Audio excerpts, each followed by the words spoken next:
welcome back to my film and TV channel. We're all staying safe and well, and we're going over to Hulu today, FX on Hulu. Yes, we're going to have a look at something called Kindred, sort of sci-fi fantasy television drama, yes, thriller. Not so much action adventure, there's bits and pieces, but yeah, we're going to have a look at Kindred. Please, if you are new to the channel, push that subscribe button, push the bell notifications. It'd be great to have you on board. If you're still pushing buttons, please just press that little thumbs up button, that little like button. Make an old film and TV watcher very, very happy. Do these film reviews, TV drama reviews, information vlogs, even the odd quiz. So please check out the site. It'd be great to have you on board and spread the word. Yes, this was developed by Brandon Jacob Jenkins and based on the novel of the same name, named by Octavia Butler. Yeah, there's a lot of, when I've checked back at some people who've read the novel, there's a lot of people disappointed with this adaptation, which is par for the course, isn't it, with this sort of thing. It's an 8-episode series, around about 45 to 50 minutes per episode. There are some shorter as well than that. And it's released on December the 13th on Hulu, so you may have already had a chance to watch it. It took me a good 4 or 5 sittings to get through this, I must admit. Hulu's not something I have sort of to hand. I have to find the right device to watch it on. So yeah, so I watched it in bits and pieces, but I'm trying to give a fair review on the basis, because I do like to binge watch stuff, but I sort of wasn't able to with this one.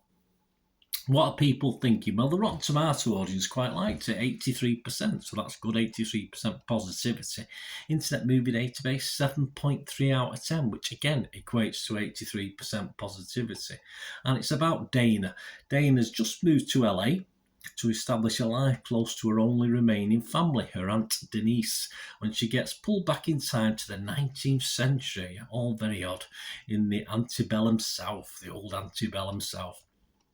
It stars, amongst others, Mallory Johnson as Dana, Micah Stock as Kevin, I'll have a word on him in a minute, Ryan Quanten as Thomas, Gail Rankin as Margaret, David Alexander Kaplan as Rufus, Austin Smith as Luke, Sophia Brown as Sarah, Sherriot Irving as Olivia, and Asa Davis as Denise. All these, the sort of comments and the scores I've just read out for you, these are all at the 29th of December 2022 at 10 a.m. Rotten Tomatoes critics, as opposed to the audience, 61% positivity to 31, an average rating of 6.7 out of 10. It got 19 fresh, but a fair chunk of rotten, only 12 rotten, so there was a lot of rotten. Mike Hale, he sort of finds this hard to believe. Well, it is science fiction. He's from the New York Times, Mike. He said, it's hard to believe much of anything that happens in FX's Kindred in either the skimpy cardboard depiction of plantation life or in the cliched presentation of modern city life. I don't think Mike liked it. Keith Phipps likes the effects of a strong cast. He's from the TV Guide here in the UK. He said, after a promising start, well, anything like this with time travel where people are dragged back to another time, you're sort of interested from the outset, but obviously it's got to keep you interested, hasn't it? It's got to keep you interested, as it does tend to have a cliffhanger at the end of an episode, which helps, but not always the greatest cliffhanger. Anyway, back to Keith. After a promising start, Kindred never establishes any sense of momentum or urgency. I'd have to agree with that. In spite of a vivid, ugly depiction of plantation life and the best efforts of a strong cast. Yeah, I can't disagree with that. As I say, it never quite worked for a lot of it for me. The website's consensus, Mallory Johnson acquits herself impressively in a difficult role. She does, but the rest of this ambitious adaptation of Octavia E. Butler's seminal novel is less successful in pulling off its tricky tonal balance. Yeah, good summing up. On Metacritic, the other site we look at, 64% positivity from 21 critics, 11 positive, 8 mixed, and just 2 negative, so not bad. And it scored anywhere between 30 out of 100 and 91 out of 100. A big variance there. Allegra Frank, she's from Daily Beast website, she gave it 30. She said, the show created by playwright Brandon Jacobs Jenkins plops Butler's themes into a centrifuge and spits out a grey, cold, unappealing mush of an 8-hour drama. There you go. I don't think Allegra liked it. The more positive, 8 out of 100 from Daniel Daddario from Variety said, Kindred is a sharp exploration of history, national and personal. Johnson makes a character so vivid that the complications around her can at times feel ancillary. It's in Dana's relationships with the worlds around her, old and new, that the show feels most alive. Okay, what about my thoughts on this? Excuse me. Score-wise, I'm going to give this... It was a very frustrating... It's one of these frustrating series for me that certainly keeps me interested for a couple of episodes and then sort of drags along for a little bit. And then finishes on a bang. It finishes with a great cliffhanger for me, which makes you think, oh, I want to watch how this continues. And you sort of tend to forget all the boring bits in between. So I am going to give this a 5.5 out of 10, as I said, because I'm a bit disappointed with what we got. And it feels a little odd. It just feels odd. The characters back in the 19th century, the scenes have an odd feel. It doesn't feel right.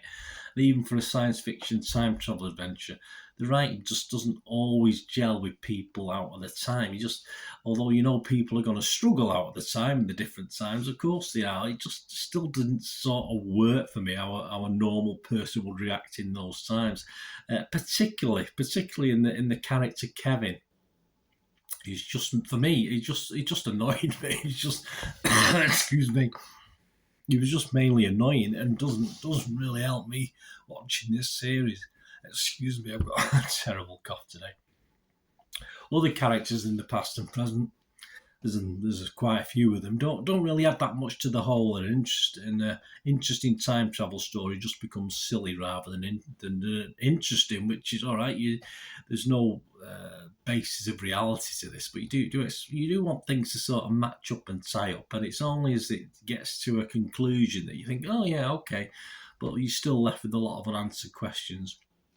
Which is fine if you're going to have a second series, but you want some questions answered in a first series as well if you're going to invest 8 episodes and 8 times 50 minutes of your time in it. As I said, it got a little bit boring for me. It did fall into the trap like a lot of these series do, where you do want to watch a second series because it sort of lays it all out for you in the last episode. But I wouldn't have minded a little bit more before that as well, which, as I said, first couple of episodes are fine as we're getting used to what was going on, but then it does get a bit silly and draggy in the middle. Anyway, that's my thoughts. Let me know what you're thinking. My apologies again. Chesty cough, I can't get rid of this at all. Please let me know your thoughts. It'd be great to hear from you. And I'll go now. I've just got through another vlog without coughing, but it's all been saved up for this one, obviously. So anyway, let me know what you think of Kindred. As I said, started well, a bit of a dip, and ended well. So 5.5 out of 10 for me. Let me know what you think. Thanks for watching, guys. Until we meet again. Oh, that's one thing. Please stay safe, everyone. Bye for now.